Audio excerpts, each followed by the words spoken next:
Hello and welcome to my tea party. Yes, today we are going to be painting a teapot using the same technique, the wet on wet technique, laying out a water puddle and then navigating the colors and creating my painting. So let's get started.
so much fun painting the teapot.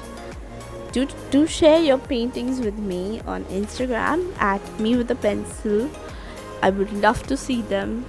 And do like, subscribe and share this tutorial with your friends and tell them to try it out too. I will see you guys next week with another fun and interesting video tutorial. Take care and bye bye.